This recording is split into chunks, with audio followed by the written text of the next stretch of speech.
Thank you very much, Thomas. When we met here at the Körber Forum 2 years ago, former Ukrainian President Yanukovych turned down the EU association proposal, and we were at the start of a bitter crisis, leading to the downfall of the government in Kiev and the annexation of Crimea, to sanctions against Russia and very frosty EU-Russia relations. And a year ago here, at the same forum, we talked about how to contain open war on the territory of eastern Ukraine. Today we seem to harvest the first fruits of the second Minsk agreement with some progress on some chapters, as Foreign Minister Steinmeier has outlined, the ceasefire, some demining. And nevertheless, we see some renewed fighting near Donetsk. But there's change. According to another indicator I could explore, 1.5 years ago I spoke to supporters of the idea of Novorossiya in Russia, the land stretching out from Donetsk and Lugansk all the way to Odessa. At the time, they were great admirers of the Russian president's policy. A couple of days ago, I spoke to some of them again, and they were genuinely depressed and disconcerted about the prospects of their idea and felt that President Putin did not share their priorities anymore. So something must have changed. In particular, they were disenchanted about the engagement of Russia and Syria instead of the Russian lands in the neighborhood. This is how the focus has shifted. Putin's pivot to the Middle East has rattled the supporters of Novorossiya, and as well as Arab, American, and EU strategists alike. And it has changed the balance of power in Syria. Now there's a new element with the downing of a Russian airliner purportedly brought down by ISIL or ISIL-related terrorists from Egyptian soil. And it's pushing things fast forward. The latest is that, according to the New York Times, the FSB has asked the FBI to investigate the crash. So Russia and the US find themselves in a similar position in the Mideast, both attacked by jihadi terrorists. They will meet next week in Antalya at the G20 summit, and it will be an interesting comparison to Brisbane last year, where Putin left in a disgruntled way early, and I think this year in Antalya he will probably enjoy center stage until the very end. This is a stunningly fast development over 2 years, from disagreement to conflict, war, and back to possible cooperation. While sanctions are still in place, and the reasons of the EU-Russia standoff has not evaporated. So let's, on our panel, let's explore the possibilities of future cooperation, and let's analyze what problems stand still in the way. On our panel, we have, Thomas has indicated that, 5 highly distinguished guests perfectly suited for this discussion. Before we start, let me say we have from now on some 80 minutes. We'll have questions from the audience and interventions on Twitter. So every speaker will have to be, both in the audience on the panel, as brief as possible. So in case you don't have your watch at hand, I will show you my watch from the panel, so from here, so you know that time might be running out. Let me turn now to Professor Vike-Freiberga and ask her. Foreign Minister Steinmeier said the Minsk process has contained the conflict and the ceasefire is holding. Do you think that this could also pave the way to better relations between Russia and its neighbors in Eastern Europe as a whole? I would say that the relations with Russia would have been much, much better had the events in Ukraine been rather different. Then we wouldn't be sitting here racking our brains about what to do about the crisis, because there wouldn't be a crisis, because if international law had been respected, if the Budapest Agreement guarantees of sovereignty and territorial integrity to Ukraine had been respected, we would not have this problem.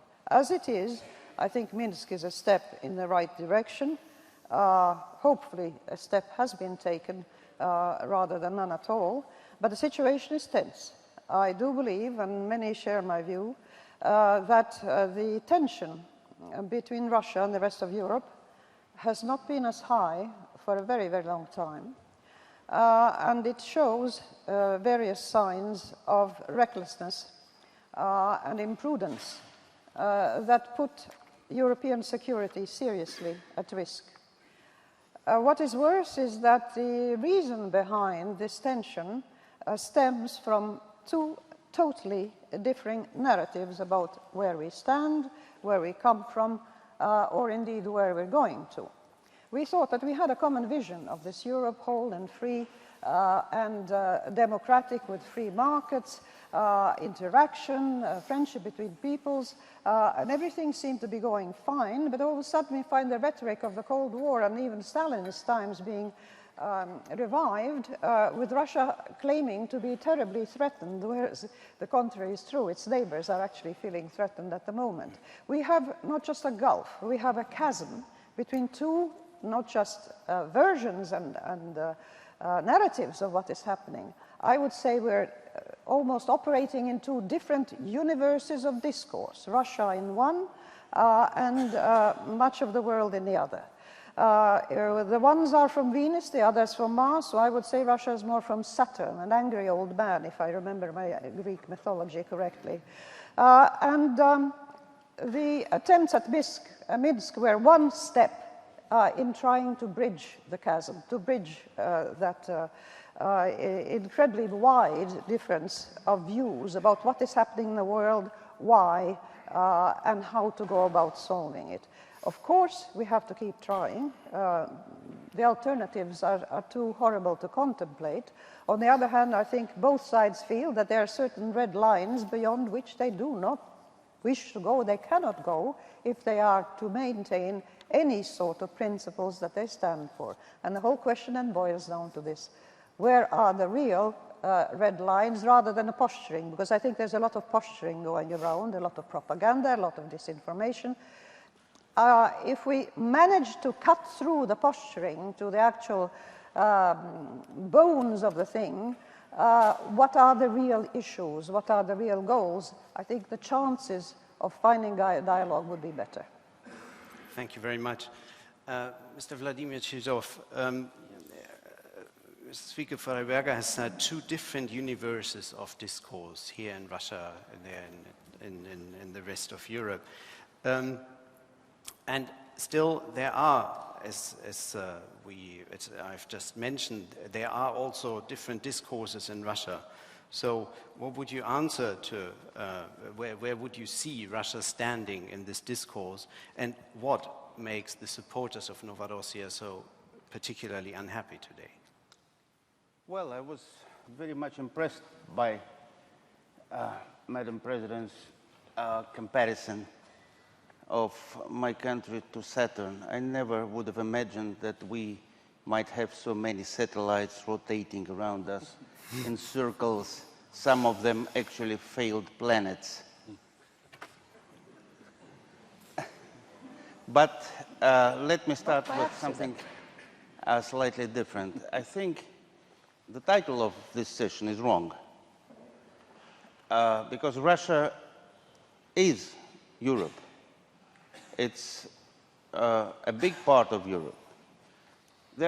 This may be the result of some confusion with the organizers that mix two notions, one of Europe and the other smaller one, that of the European Union. So it would be more correct to say Russia and the European Union, which is something that I've been dealing with for many years now. Actually, Ukraine was mentioned. The Ukraine crisis has indeed brought a severe breach of trust in our relationship with the European Union. For 2 decades, we had been laboring under the premise of constructing a strategic partnership, which I sometimes compare to a pebble, as round and slippery from frequent use and as difficult to grasp. That strategic partnership would serve as a linchpin for an economic and humanitarian project of continental significance, building a common space from Lisbon to Vladivostok. And basically, we were not totally wrong. We were generally on the right track with trade booming, investments and human contacts overseen by an efficient institutional architecture. Nevertheless, the events of 2013 and 14 amply demonstrated that the EU was not prepared for a long-term partnership of equals aimed at mutual convergence. Instead, in our view, Russia was used as a scarecrow to entice a number of countries in our common neighborhood to commit themselves to deeper integration with the European Union, not in the European Union, with the European Union, while forsaking economic ties and cultural affinity with my country. The Eastern Partnership project, that we initially perceived with an open mind, as one of the authors sitting next to me will surely confirm, was in fact considered to be a geopolitical tool by some quarters in the European Union. The code word was about making the right choice, or more bluntly, the European choice. And when one democratically elected government, imperfect as most are in the region, that one of President Yanukovych in Ukraine, failed to live up to that expectation, the West openly supported what was an anti-constitutional coup d'etat, and you will never convince me of the opposite, so that his successors could make the above-mentioned right choice. Denial of responsibility and blame shifting to Russia have become a fashionable instrument of Western self-therapy. But what about the Middle East and North Africa, where whole countries and regions have succumbed to this Western export of democracy under the euphemism of Arab Spring? Actually, Arab Spring is not very often mentioned these days. I hope Russia will not be blamed for that too, though some politicians actually allow their imagination to go as far as that. Mr. Chizhov, can you wrap up? Well, what needs to happen? I'll try to be as brief as possible. It will be difficult to return to business as usual in the Russia-EU relationship. At least we agree on that with the European Union. With the benefit of experience of almost 17 years of dealing with Russia-EU relations, I believe, and that's my personal conviction, that several things need to mention, actually 3 things. First, a feasible modus vivendi will need to be worked out on how we do business in the area of our common neighborhood. The region cannot be allowed to become a cordon sanitaire, a no man's land in the middle of the European continent. Speculations about Russian desires for a sphere of influence are preposterous. It was Russia, not the EU, that has been consistently arguing for inclusive models of regional governance. Integration of integrations, Europe from Lisbon to Vladivostok, the 4 common spaces, these were all Russian creations. But we do not claim exclusive rights. Secondly, we need to reverse the... Mr. Chizhov, 3 seconds, things I said. I'm afraid, comes third. 1 minute. Please wrap up. Yeah. You are in your last minute. Well, if you want me to limit myself to just one of the 3... that would be a possibility, and we would then go on and okay, you know, we will have several rounds of questions. Secondly, we need to reverse the systemic erosion of the security architecture in Europe, which has never been as fragile as today. And last but not least, before relations can be normalized, we need to see credible evidence that the smear campaign against my country in parts of European media has come to an end. The current persuasive dissemination of primitive Russophobia is driving deep emotional wedges between Russians and other Europeans. And that will be difficult to cure, increasingly difficult as things go on. I'll limit myself to that. Thank you. For the moment. Mr. Makeiev, if there are, particularly on the Middle East, ongoing Russian-US negotiations, are you afraid that Ukraine is stand to lose from these talks, or is there also a winning perspective? I think that the today's situation in Ukraine will remain a big pain for the whole European community and Euro-Atlantic community, because these security challenges which emerged after Russian aggression and annexation of Crimea, they destroyed practically the whole security architecture in Europe after the Second World War. And everybody in this room and everybody in Euro-Atlantic societies would like to solve this problem, to return not to business as usual, but to return to a safer international relations. And what differs us Europeans from our Russian colleagues, that we step into the negotiations from a positive thinking perspective. We gather in order to find a solution and not just to reiterate its own position. When I hear now examples of traveling through the solar system and to get to Saturn, we would need some 7 years, I think, with modern satellites. Sometimes I think that in relations with the Russian Federation, we're rather talking about interstellar relations and the distances between the understanding how it works in Europe and what European values are and what are Russian values. They are divided by light years, unfortunately. But once again, Ukraine, the situation in Ukraine and the crisis, which in the international organizations often referred as crisis in and around Ukraine, is in fact crisis of Russia, crisis of Russian Federation, of its commitment to the post-World War II regulations, and it should be tackled in parallel with solving all the international problems like Middle East, Syria, and Iran. Thank you very much. Mr. Bildt, let me turn to you. I remember you were, in the beginning of this year, suggesting to provide military assistance to Ukraine. Now, as the Minsk process has gone on, do you still think arms could help, or are you actually relieved that your suggestion was not taken up by the Obama administration or the EU? I said all the time that the most important thing we can do is to strengthen Ukraine.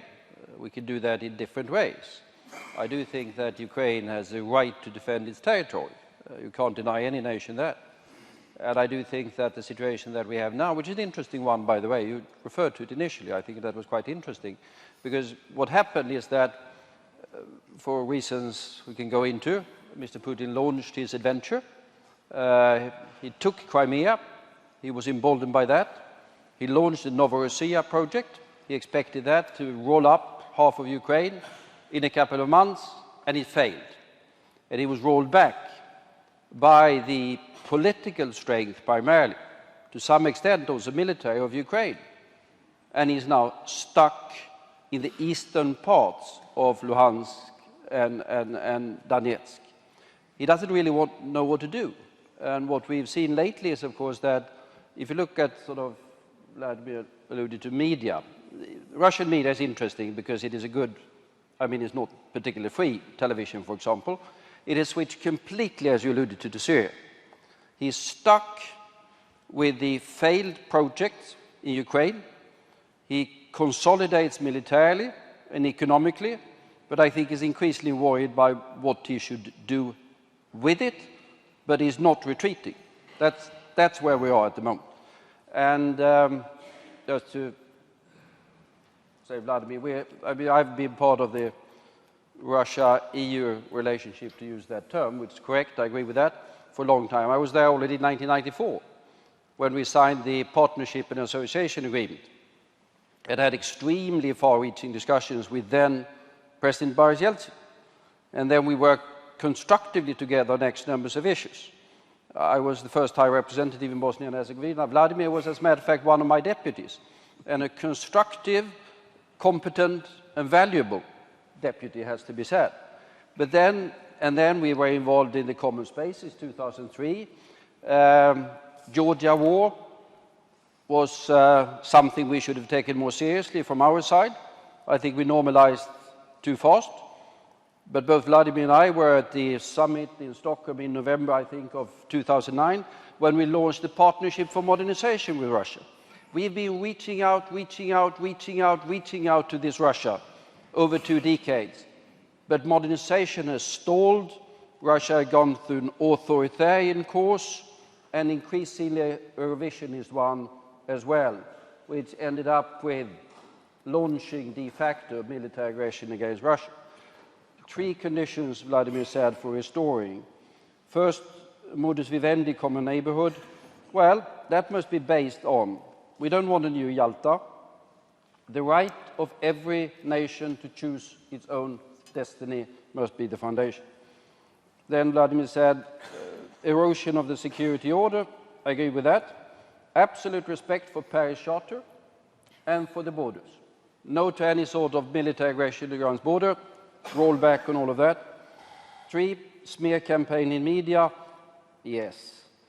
I saw, was it the day before yesterday, Mr. Chizhov in Russian television, who gave his version of the tragedy, condolences to the people of Russia, the tragedy that happened over the Sinai.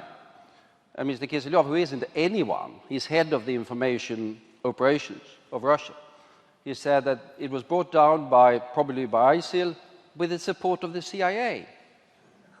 And I said, there are less competent and less authoritative journalists all over the tape. But when we have Mr. Chizhov in state television at prime time, launching ludicrous accusations. He didn't exactly say that. Well, what did he say then? He said that one possibility is that it was a terrorist act. Yeah. And the question is, why doesn't the US government, which is, and the UK government, they both claim that they have evidence pertaining to that particular version, but they are not sharing that evidence. No, the UK has since done that, partially. The US has not given a clue.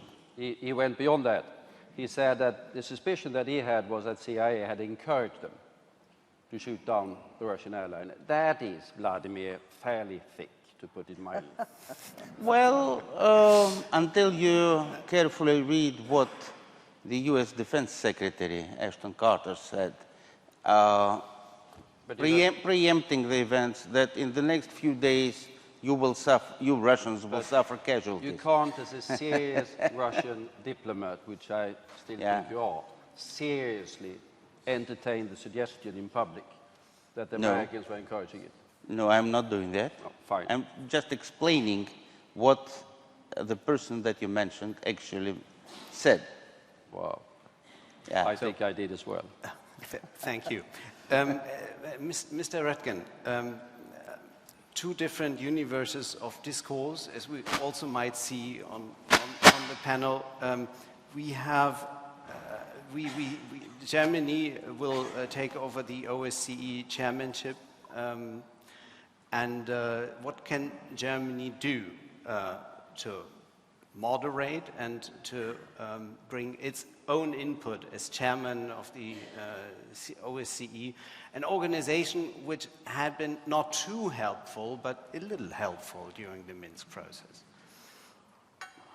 I would say, firstly, Germany has not a special role as a moderator, but we are clear in our position. We are part of the European Union, we are part of the Western community, and I think we have collectively to address this and not to forge special roles, for example, for Germany.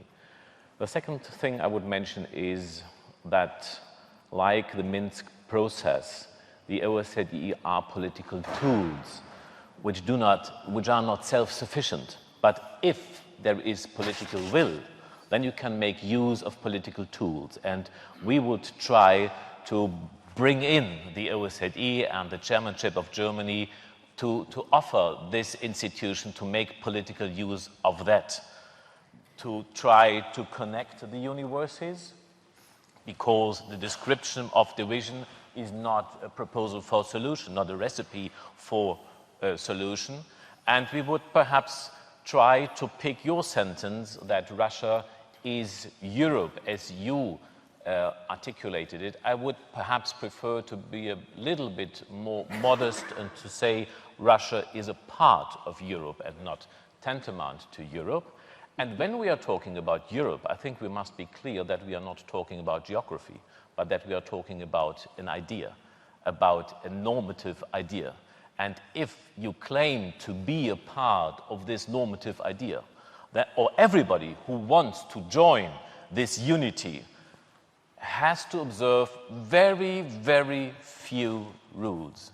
And one of these rules is that you have to respect the integrity and sovereignty of your neighbors. And I think this is what the disagreement is about. It is about the claim not to respect the sovereignty, but to establish a sphere of influence. And then we can ask, where are we now in comparison with a year before when we debated this? I would say, as you mentioned in your introductory remarks, we have made use of the Minsk process. We have used it because there is a mutual will not to further escalate. There is a kind of twofold shift in pivot. The one shift in pivot goes from eastern Ukraine to the entire Ukraine, to Kiev. I would say Putin sits and waits if Ukraine is becoming a success, if their struggle to improve, to modernize, to fight corruption will be successful or not. And there are some critical hints that there are that there are obstacles, impediments on the domestic ground, which the Ukrainians have to fight in a better way than they did in the last months. So there is one pivot to a waiting posture. Will they succeed or will they get into trouble? And the second shift of pivot has gone from Ukraine to Syria, where we see the same pattern of establishing a sphere of influence.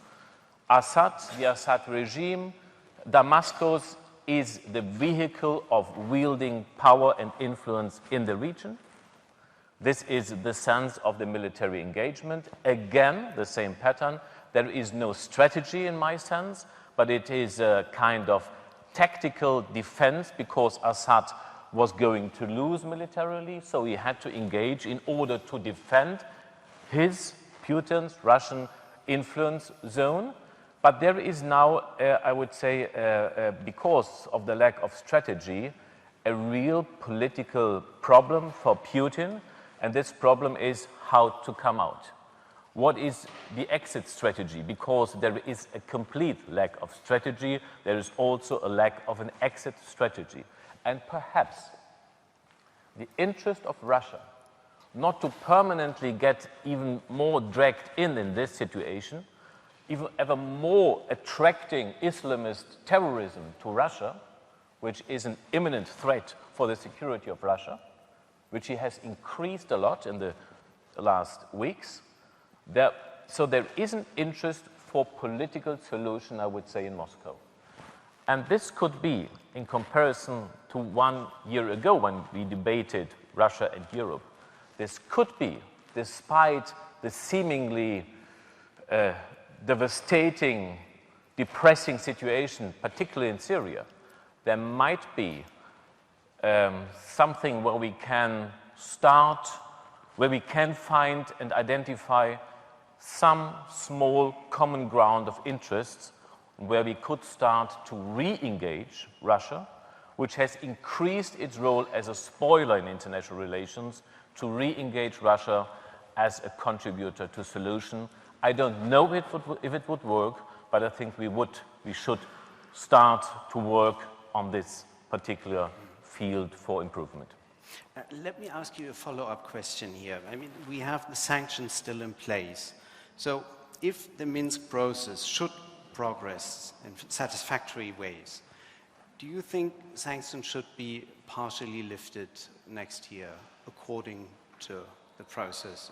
If this is the sense and function of sanctions. There is not a function in themselves, but they serve to achieve political goals.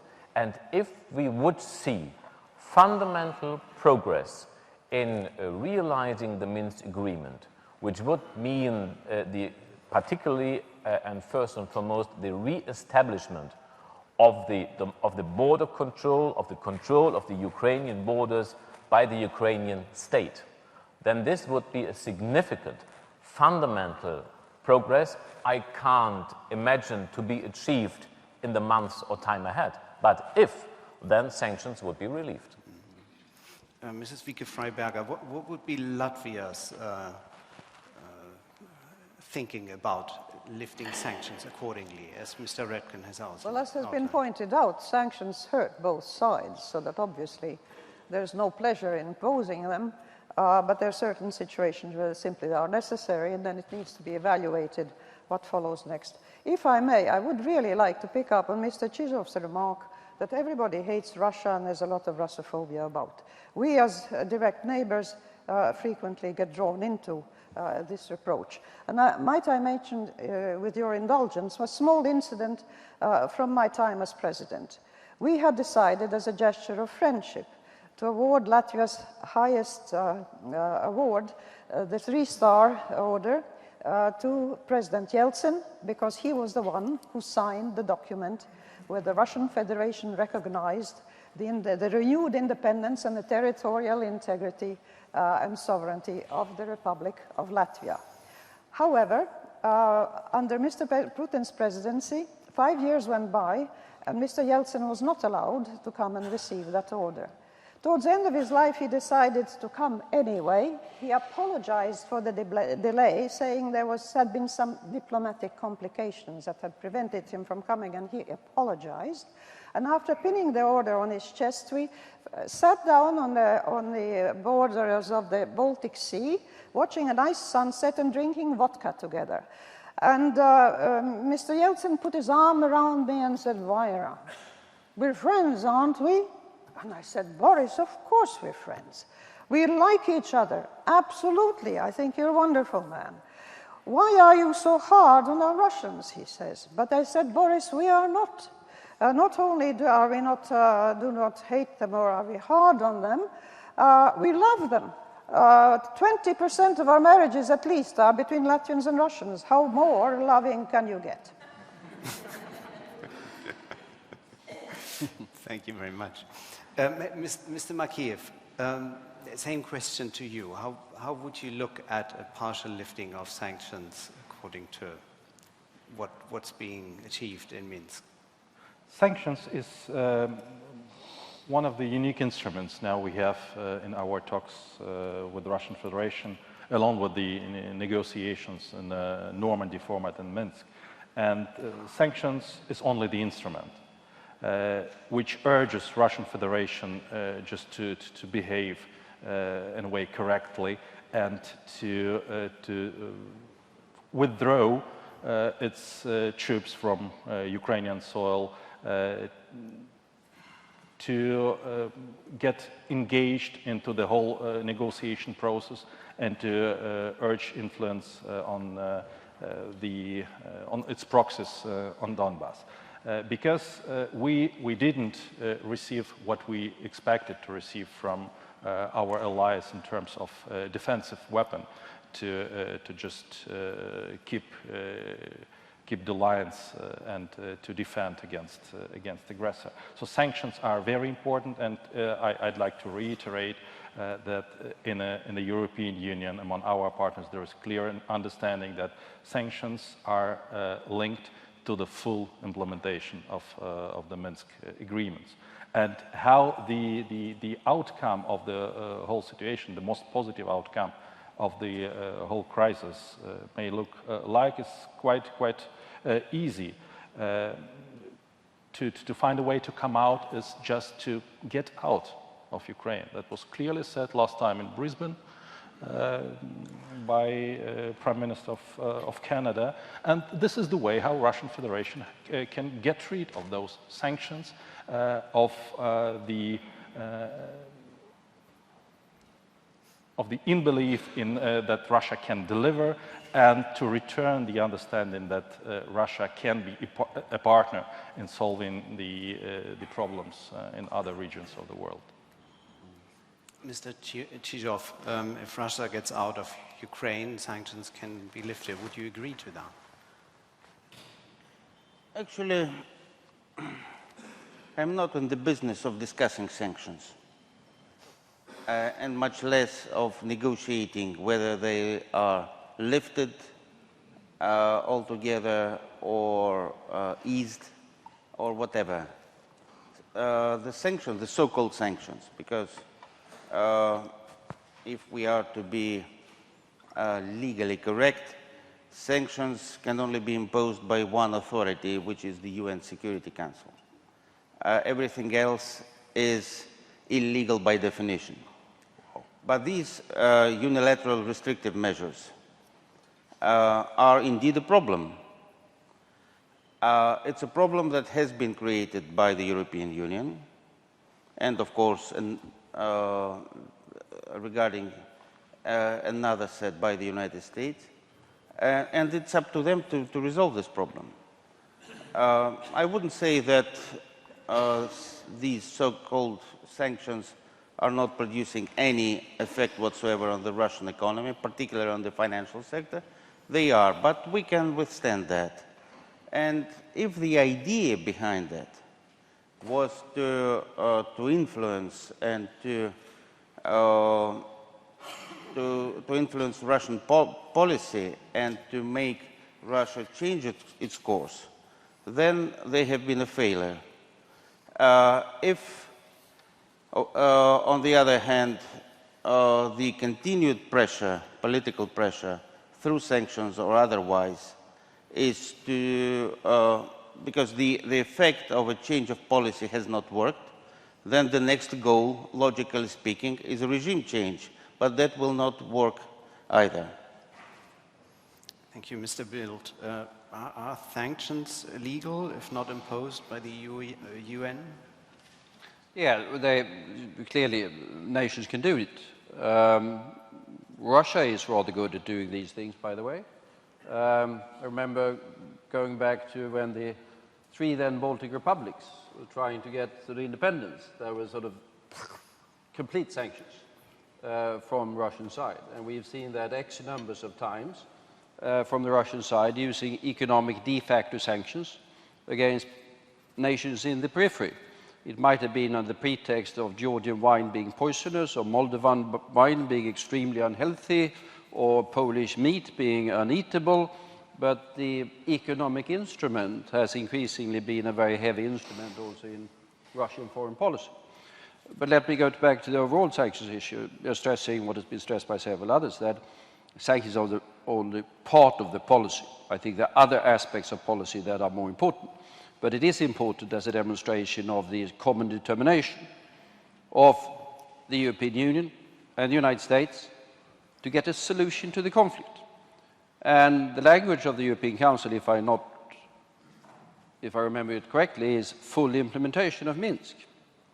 I don't think it's in the interest of anyone, including Russia, by the way, to have a half-frozen, half-solved, half-open conflict in eastern Ukraine. I think we should stress full implementation, solution. We should not forget that there is also Crimea. And to enlarge it slightly, although that is slightly beyond, I'm worried by the fact that we have a sort of proliferation of frozen conflicts around the periphery of Russia. I think this is the fifth or the sixth or whatever it is.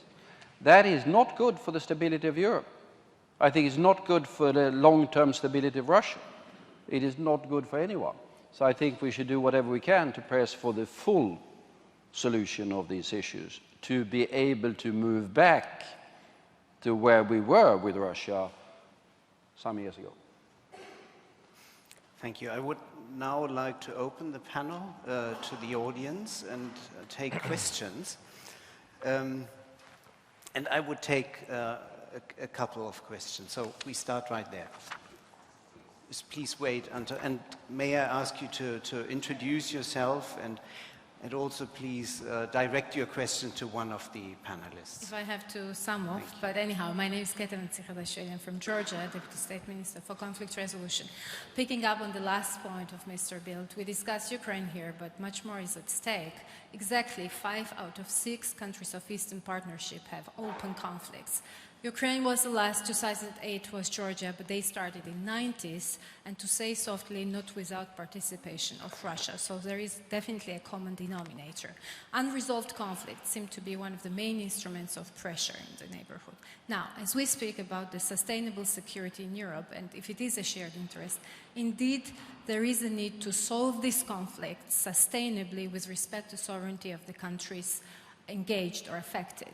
So how to do that? Extinguishing the fires is not enough. What is the longer-term strategy? Ceasefire is not enough, especially when conditions of that, in the case of Georgia, are not observed. So how to prevent the fires from flaming and how to prevent them repeating themselves in future? Thank you. Who do you direct this question to? I direct this question to the panel, and I think I would be grateful if they could give me remarks, particularly from Russian Federation. Okay, then or allow me other to leaders. pick one Thank of the speakers. One question here.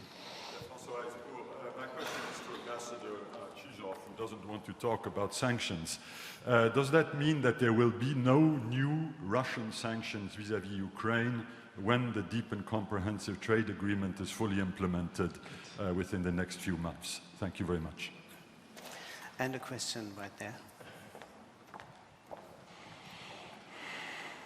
So, Ruslan Pukhov from Russia. My question will probably sound as a provocation, but it is not. Since English is not my native language, it's much easier for me to put it in this way.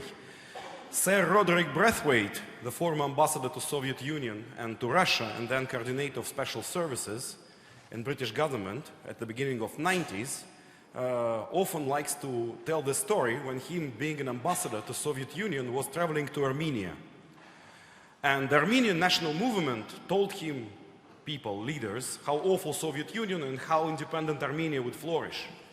And he said, but look, your geography, you're surrounded by not extremely friendly neighbors.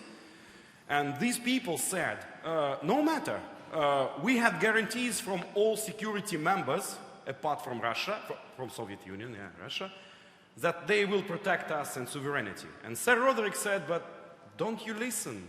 The history, big nations always lie on small nations. My question is, we all like to repeat this mantra about that everybody equal, you know, the voice of Suriname is equally important as the voice of United States, but de facto, this is one of the examples that this is not true. That's why I simply wish to ask a kind of theoretical question, reality and good speak. And second, if I may, if not, I can shut my mouth up. Speaking about Yanukovych Austrian, let's imagine hypothetically that riots in the United States and Baltimore were joined, for example, by Arizona armed militias, and they overthrew Barack Obama because he's black, because he's Obamacare fund, and they would have claimed that, so according to the Constitution, they have right to put arms, and they have right to overthrow the government which they consider not correct. Hypothetically, once again, what would be the reaction of international community on such event in the United States? Sorry, it's not a provocation, it's a question which it's easier to put for me in a nutshell. Who do you ask? Anyone apart from Ambassador Chizhov.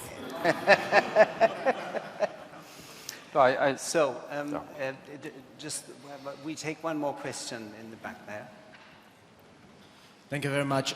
My name is Stepan Safai and I come from Armenia. My first question goes to Mr. Chizhov. As far as I understood from your intervention, you said that Eastern Partnership was politically motivated, geopolitically motivated. We may conclude that Russia's tough attitude toward that policy is because of that geopolitical motivation. But let me remind the statement made by Minister of Foreign Affairs of Russia after Orange Revolution that Russia's traditional zone of influence is not a place for competition with EU. So it was made before even designing and launching Eastern Partnership policy. So why I reminded that statement? Because it's about special attitude of Russia toward that area. So it means that it is not attitude toward a particular program or policy of EU, but it is about EU's engagement or even minor policy in that area. So may we conclude that Russia is not against bilateral relations of the countries such as Ukraine, Armenia, Georgia and others with EU, but Russia's tough attitude is conditioned only with this Eastern Partnership policy, which is geopolitically motivated, as you stated. So am I right, or Russia is against all kind of EU's engagement in that area? So my second question goes to Mr. Carl Bildt. Commissioner... Very briefly, please. Yeah, very brief. You and Commissioner Füle stated many times 2 years ago that Armenia is not allowed to sign association agreement or its political part because it is playing in another league. So don't you regret for that statement and for that missed opportunity, especially when Armenia and EU are not able to redefine their relations till now? Thank you. So lots of questions to Mr. Chizhov. We'll start right with you, probably on Georgia's sovereignty. The first question was about sanctions against Ukraine.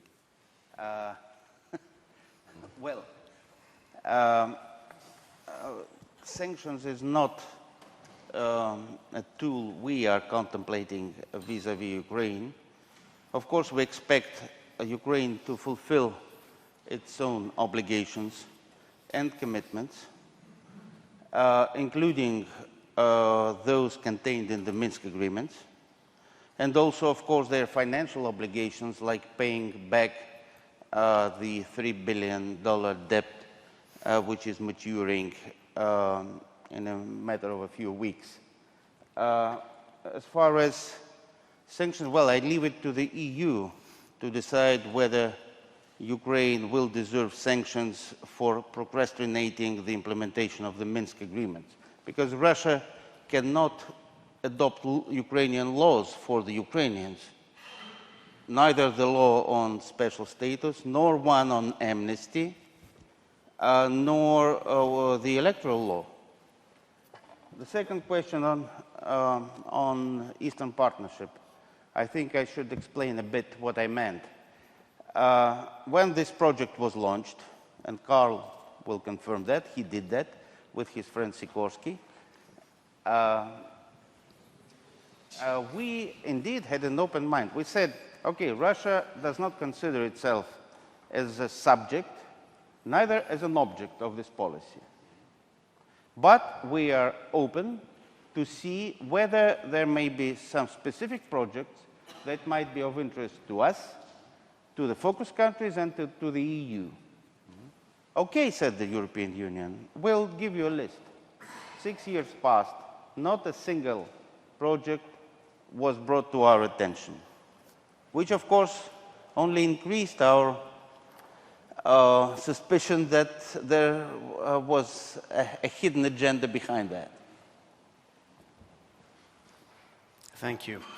Mr. Bildt, yes, you were asked a question. I have a Twitter question for you after that, so please go ahead. A couple of comments. I mean, first we had this sort of slightly unlikely American scenario. What would be our reaction? I would say the number one reaction would be pure astonishment of what's going on in the US. Second, if Mexico used the opportunity to invade the United States and take back Texas and California, we would be against it.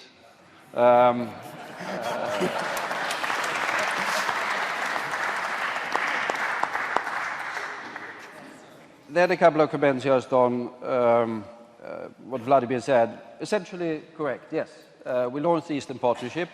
Why did we do that? Yes, we did that because we had, from the EU side, in my opinion, and in view of the Union as a whole, neglected these countries. We had given priority to Russia, Russia, Russia. We are discussing free trade with Russia, partnership and association with Russia. And then we had Ukraine and these smaller countries saying, what about us? You don't care about us. And we did care about them.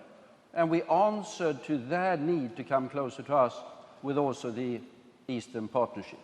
Then Vladimir is probably correct and say there wasn't any project. I hear the same complaint, by the way, from the Eastern Partnership countries, that there weren't. Because the focus was put on the free trade agreement negotiations, on the DCFTA. That was a very complicated negotiations, went on for quite some time. It had been open to Russia as well, but Russia decided another course of customs union and a fairly protective policy. And the change that then happened, because we said, Ukraine, free trade with EU, fine, if we can get the agreement, which evidently did.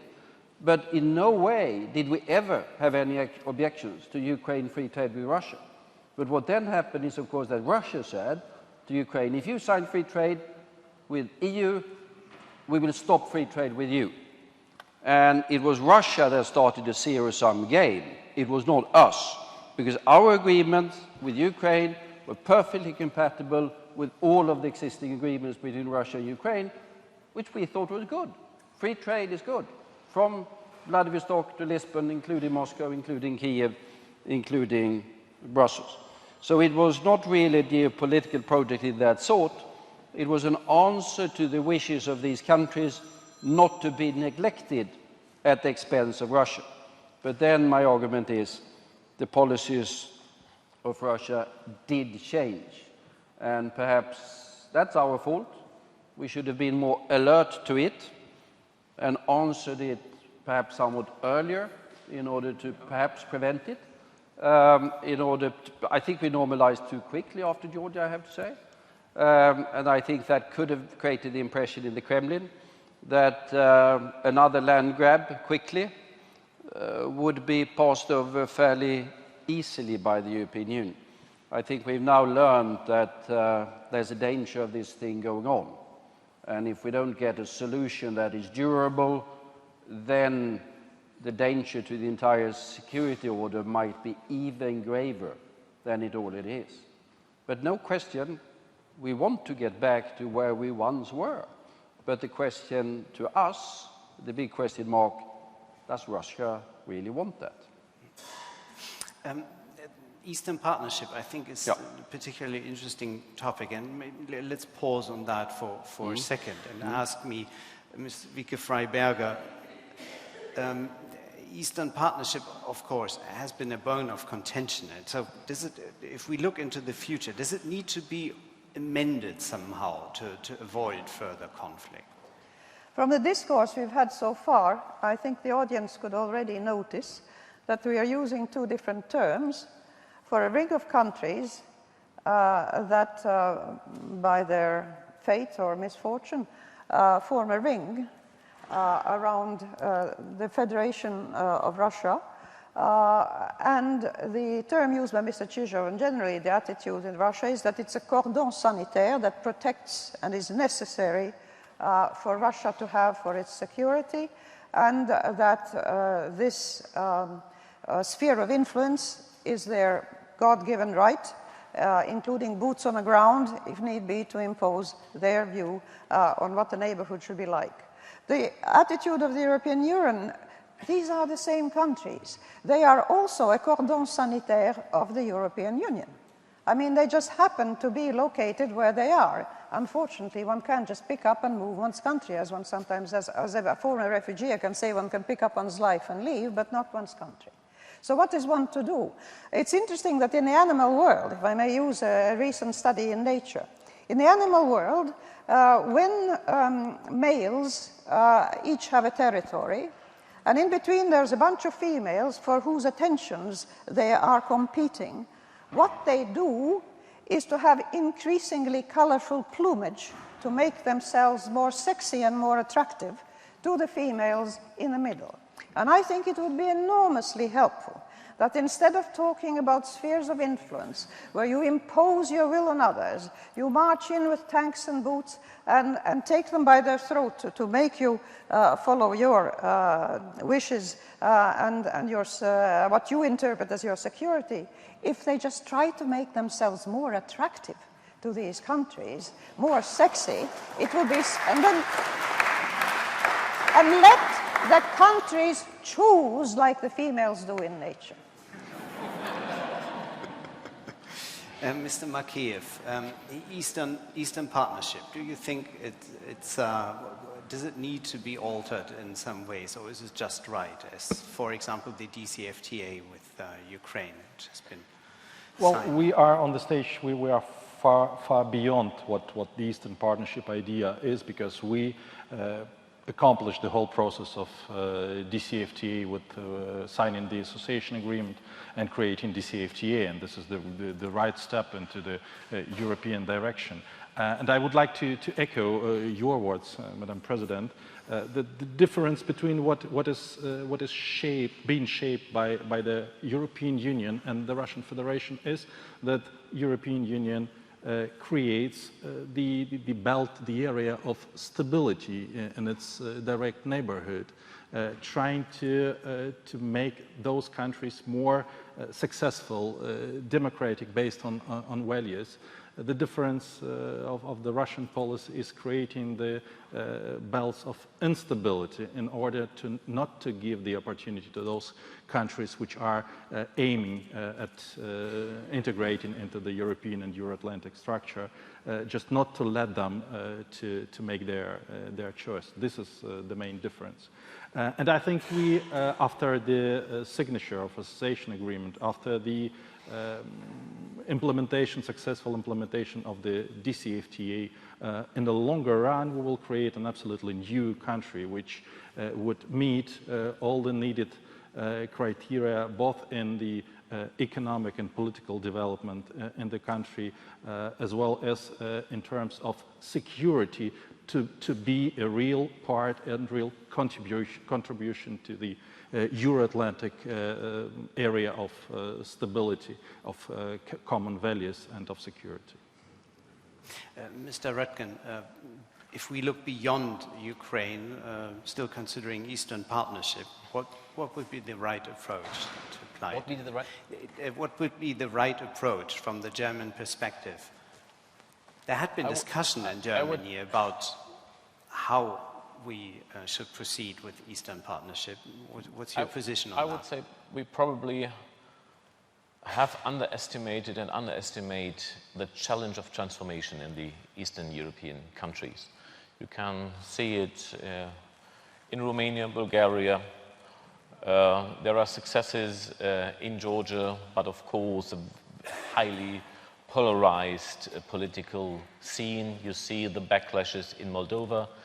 And also, I would say, fundamentally, the Russian problem, the problem Russia has inflicted on Europe, is a lack of attractiveness, or is a lack of the trust in yourself to modernize the country, to get attractive, and so the policy of power and an influence sphere is a substitute for attractiveness and for shaping your place in the future.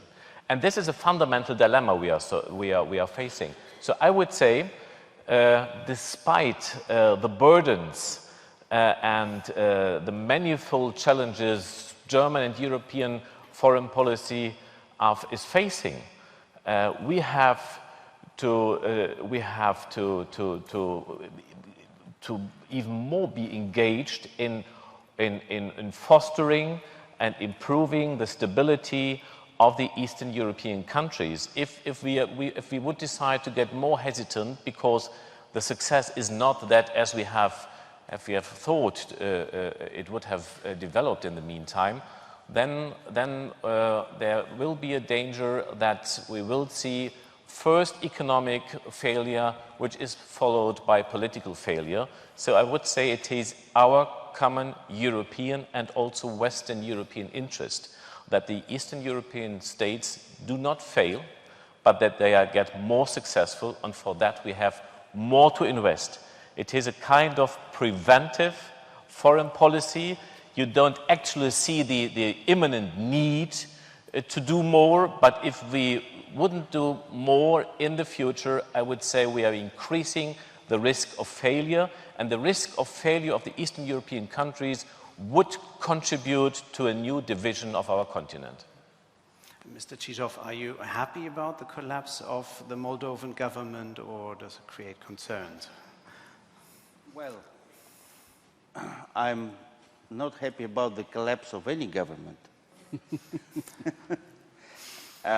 including Moldovan. Of course, Moldova is in a deep political crisis, and we hope they have enough sense to overcome it without undue external influence. And by external influence, I don't actually mean the whole of the European Union, but one individual EU member state which happens to lie close to Moldova.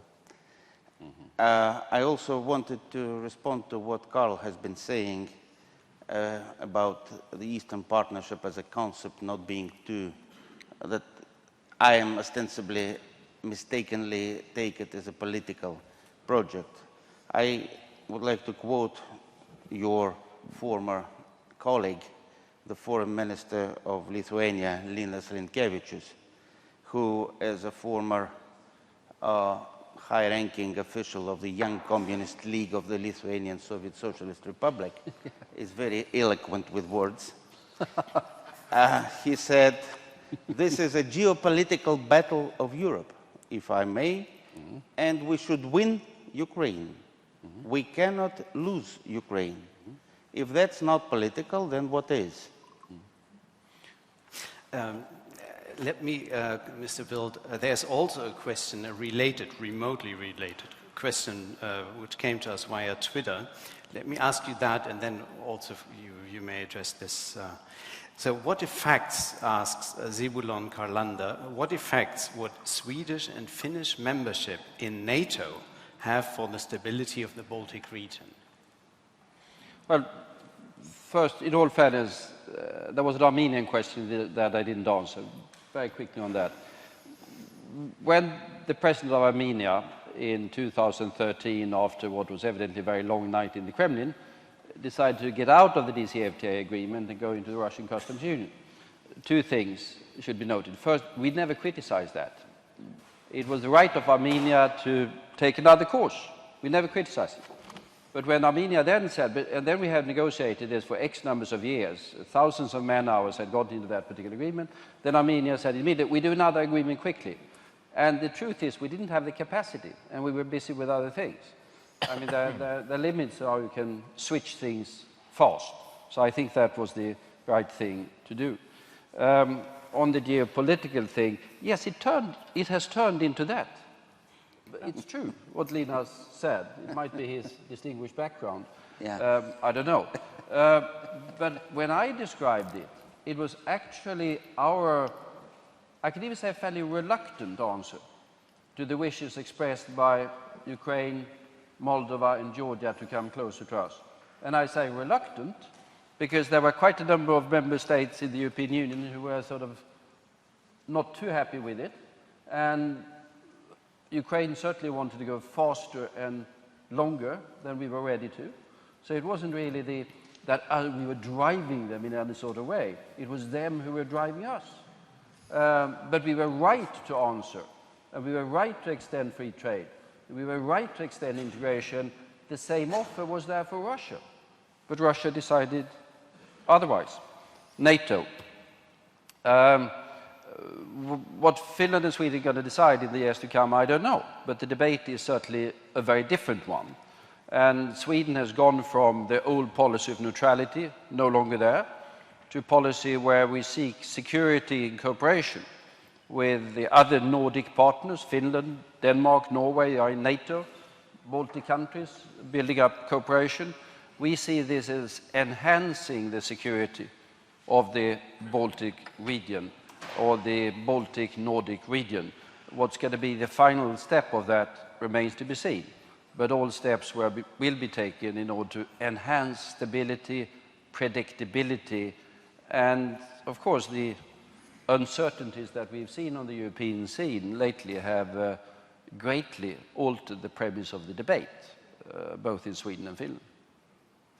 Thank you. Now I'd like to turn to the audience again, and I said no more. There was one question from the last round. You'll be next. Please wait for the microphone. Thank you. Stefan de Spiegeleier, the Hague Center for Strategic Studies. We've talked quite a bit about Russia and about its external activeness or aggressiveness, however you want to call it.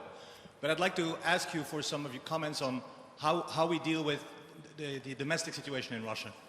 We have lost the Russian population, it seems, as well. We talked a little about the southern youth that we were losing in the first panel, but the similar phenomenon is happening in Russia. What can we do about that?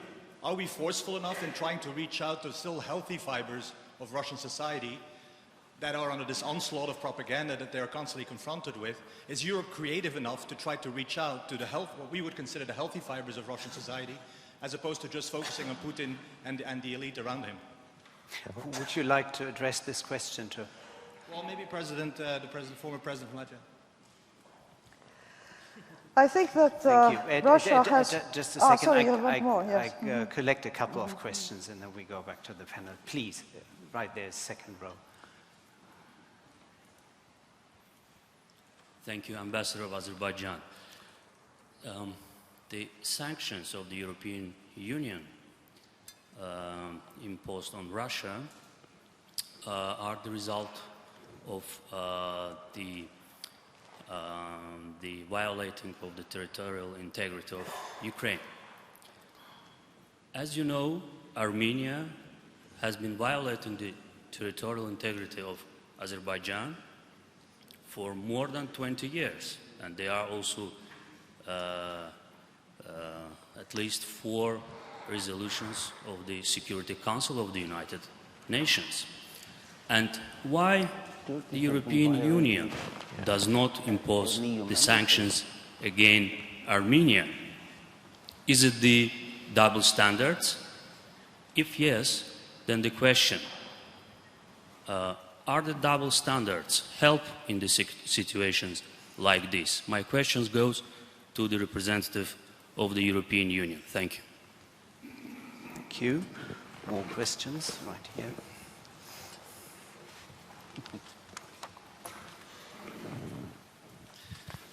Hi, my name is Vike-Freiberga. I'm from Serbia.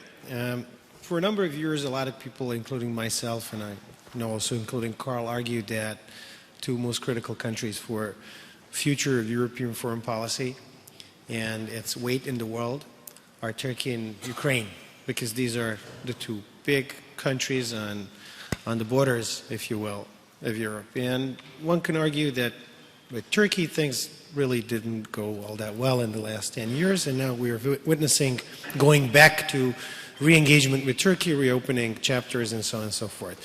But with Ukraine, situation is pretty more drastic because of the conflict and what it seems to be sliding towards a perfectly frozen one.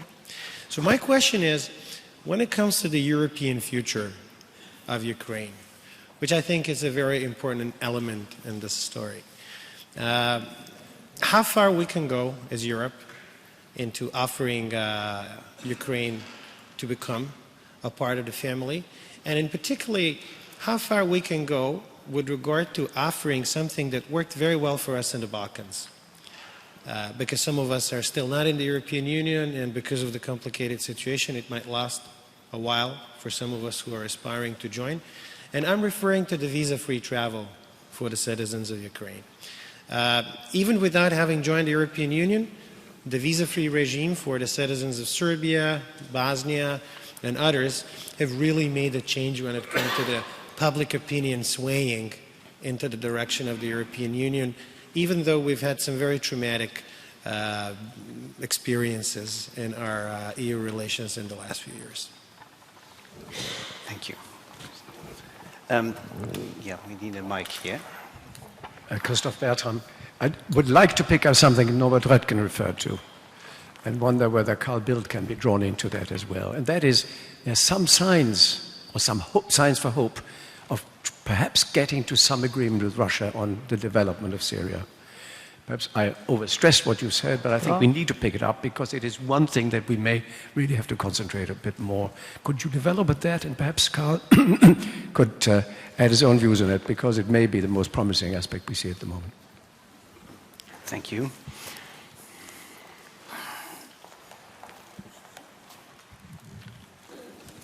In the same vein, building and developing areas where there can be a substantive dialogue between Russia and Europeans, I'd ask Norbert whether between the European Union and the Eurasian Union, considering the complexities and the differences between the two organizations, you see some prospect for a substantive dialogue. Thank you. And that was Jean-Marie Guénaud of the International Crisis Group. So, Mrs. Vike-Freiberga, the question, we lost the Russian population, and what can we do about that? That was I think the that's question. an extremely important question, because I believe firmly in every nation's fundamental right to make its own choices. So the choices that the Russian people make essentially are up to them. I think since the fall of the Berlin Wall and the end of the separation by the Iron Curtain, the Russian people have had an opportunity, if they speak foreign languages, to get information from outside of their own land about what the rest of the world is like. But they do have difficulty getting it in their own language, in their native language, because the media are really very strictly controlled and very strictly rather play up on the fears and the anxieties and the insecurities of the Russian people, rather than reassuring them about, after all, their potential. And they seem to be telling them that their greatness can only be proven to the world by stamping on somebody else's ground.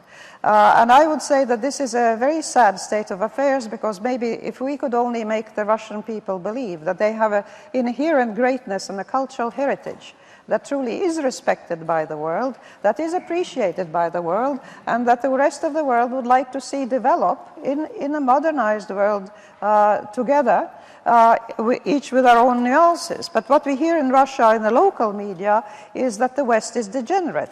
That the West that democracy is not for them, and democracy should not be imposed on them or on anybody else. In other words, democracy is not sexy enough as far as they're concerned. However, the free market and the availability of luxury goods seems to be attractive.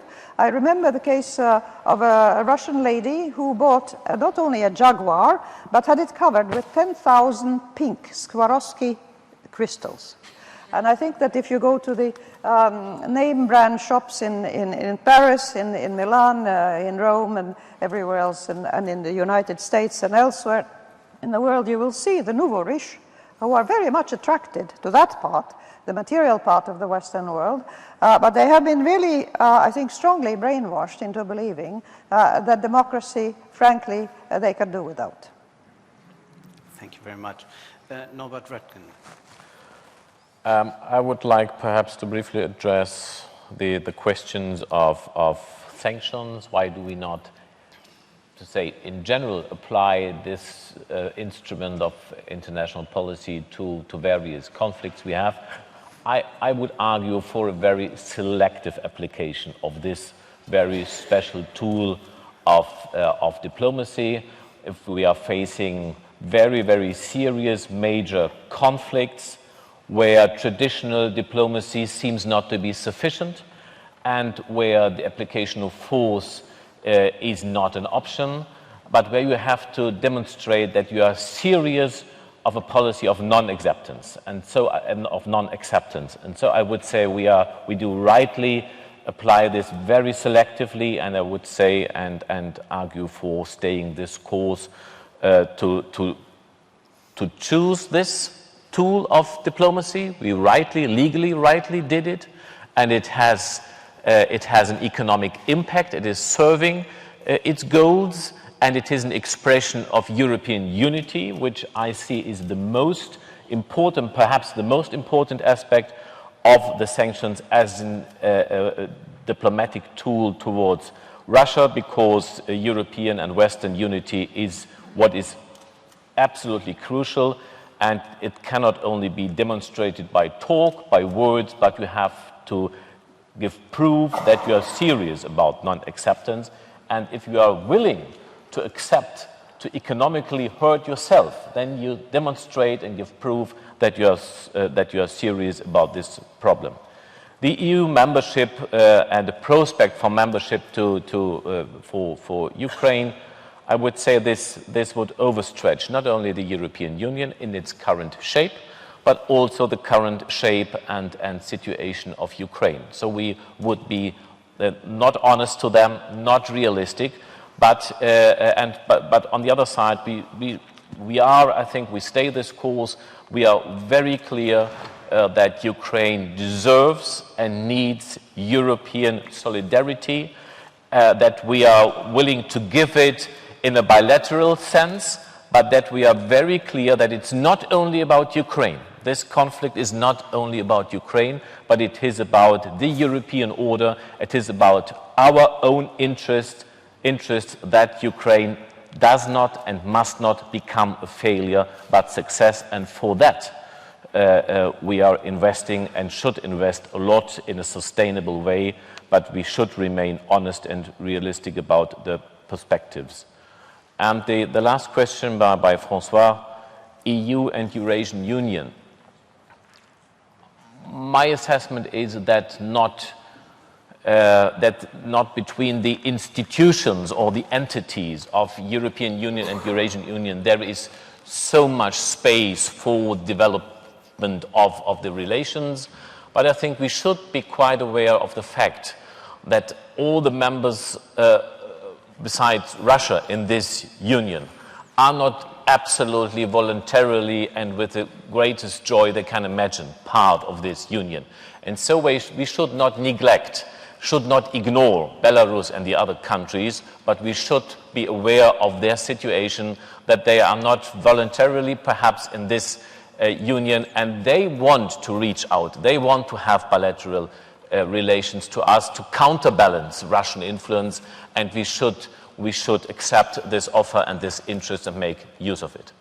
And perhaps only one sentence, because I mentioned the Syria point, I'm really convinced that in Europe we need patience, and it will take a lot of time, and I can't see the element where we can really make substantive progress, and perhaps we should really try to circumvent this conflict by trying to engage on the Syrian aspect, and perhaps by that to in general re-engage Russia on the international stage. This may serve Russian interests, psychological wishes, and we should try at least. It deserves a try. Mr. Makeiev, may I ask you also to comment on the question of Ukrainian possible membership, Ukrainian membership in the EU?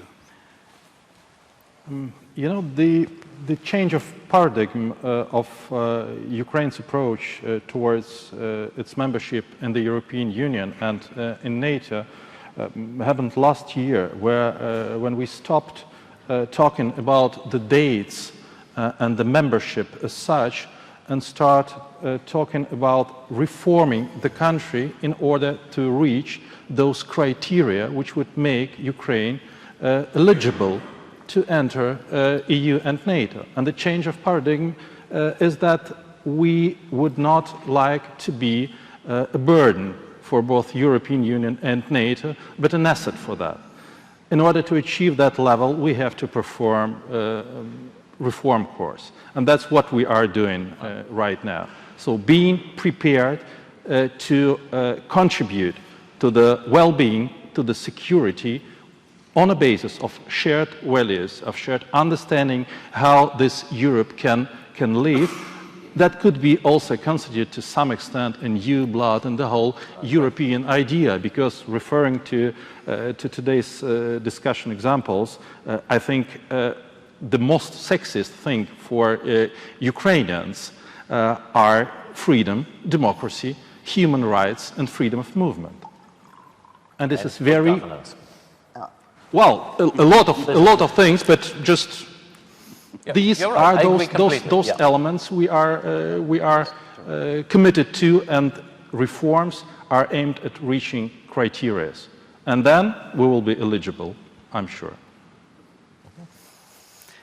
Mr. Bildt, there is another Twitter, and I'll pose that question to you and to the other speakers. Another Twitter question also related to Syria. The question is, what about the roadmap to the new security cooperation in Europe between EU and Russia? Is Syria a chance or an obstacle? I don't think it necessarily is neither. I think these are two different things. We could have cooperation with Russia on the sort of Iran talks. I think we've always argued that Russia should be part of the talks. I mean, on Syria, they are P5.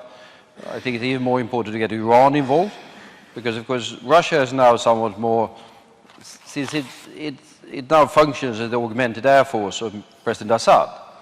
They have somewhat more leverage, I guess, in Damascus than they had previously. I don't know what they intend to use it for. The Iranians probably have even more leverage because they are on the ground fighting for President Assad. And of course, everyone has to be part of that particular solution. But this in no way gives them the right to mistreat nations in Europe. So there's no interrelationship between the two, that the Russians can be nice in Syria in so far as they choose to be that, or in Iran talks, and then we will overlook things they do in Ukraine. That's not the case. But clearly, engaged, Russia is still a member of the P5 member, and is now the air force of Assad, and as such, part of the game in Syria, which I think was the main intention of Russia, by the way, to be part of the game, to demonstrate that they're part of the game, and to a certain extent to divert attention from Ukraine. Let me also just comment briefly, not too lengthy, on the question of sort of perspective and whatever. I mean, Ukraine membership in the European Union is, to put it mildly, not on the agenda of the day. But neither is it excluded forever. There is something called Article 49 of the treaties. And that applies to every European nation that is willing and able to undertake all of the commitments that it means to be members. Both willing and able. And there is obviously a long way to go. In the meantime, there are steps, visa-free travel, as Vuk pointed out.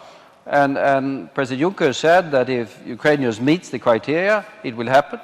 There was, to put it mildly, a hiccup in the radar the other day, which was not particularly fortunate. But if one managed to overcome that particular hiccup, I think we have the possibility of visa-free trade for Ukraine as we have it with Moldova, as we have it with the Baltic nations.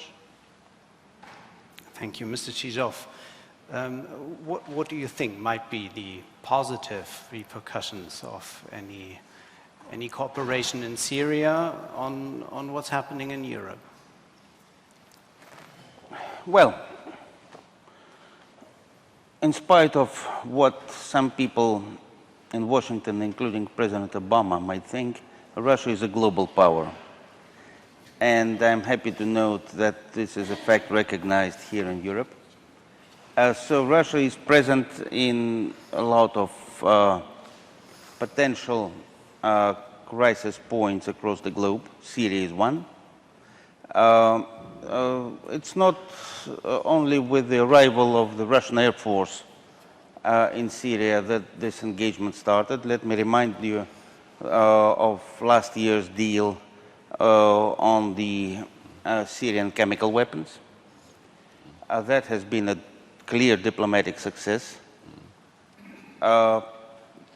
Russia is involved in, heavily involved, I would say, in implementation of the Iranian nuclear deal, because, you know, after the fanfare of the signing has gone away, it's the day-to-day very difficult work on implementation, and it will last for some time. Also on other areas across the globe, whether other countries might see it as a distraction from other problems like Ukraine, I leave it to them. We are not playing one conflict against the other. And we, as part of the Normandy group, and also bilaterally, we are trying our best to promote a political solution of this very dramatic and very costly for the Ukrainian people crisis, this experience that might leave scars for years to come. We hope that the Minsk agreements, which may be imperfect, but they are the only available basis, and one that is accepted by all sides, to build on, that they are implemented as they were written, in the sequence that they were. I've heard a number of times the issue of border control mentioned. Let me remind you that this is the final act, this will be the final act of the Minsk agreement implementation. Before that, a lot of ground has to be covered, mostly by the Ukrainian government. You know, Russia cannot adopt Ukrainian laws. It's up to the Ukrainian parliament and the president to implement those provisions of the Minsk agreement. And more broadly, as a follow-up to what Karl has been saying on Russia-EU relations, I don't think we need to go back to where we were. We don't need another pebble. What we need is a solid brick to build on. Thank you. Mrs. Freiberga. That was very descriptive. 2 words on Syria. That's what I was going to if ask I may, you. And, it seems to me that the root you cause... had the first and you will have the last words of this panel, if you may, unless somebody would like to... He just want to raise a question, huh? Yeah, please go ahead. Okay. You can now go ahead. About Syria, there are really 3 levels to the problem. The root cause of it all is that you have a country there where 10% of the population who are Alawites are basically have a totalitarian rule and complete control of the resources over the rest of the population, and when the rest of the population tried to achieve somewhat better equality within the country, well, rather drastic measures were taken by President Assad to squash down any kind of opposition. That's the first level of problems within Syria itself. Secondly, Syria has become a sort of ground for proxy fighting for various other sources. Definitely Iran is involved, Saudi Arabia is involved, and now the newly created Islamic Caliphate, or whatever you want to call it, is obviously become a player in the region as well. And at the third level, there are all the former, if you like, sphere of influence interests of Russia, which has had long been an ally of Syria even since the Second World War, the interests of the European Union, because it's being flooded by in large part by Syrian refugees. Obviously Europe is interested, and let us not forget the United States. Yes, they are a world power also still, and they do have an interest in the region. And so at all these 3 levels, solutions have to be sought. How to untangle or how to cut this Gordian knot that clearly is costing very much, not just to the Syrian population, but is spreading like a cancer to the rest of the region, and also affecting Europe with the refugee flood. Thank you very much. I will not even try to recap all what's been said here on the panel. I think it's been an impressive tour d'horizon of Eastern European and EU-Russian affairs, from Ukraine, EU enlargement, sanctions, and Syria. the repercussions on Europe. I think we've seen a very lively, entertaining debate, and I'd like to ask you for a special applause for our panelists. Thank you very much.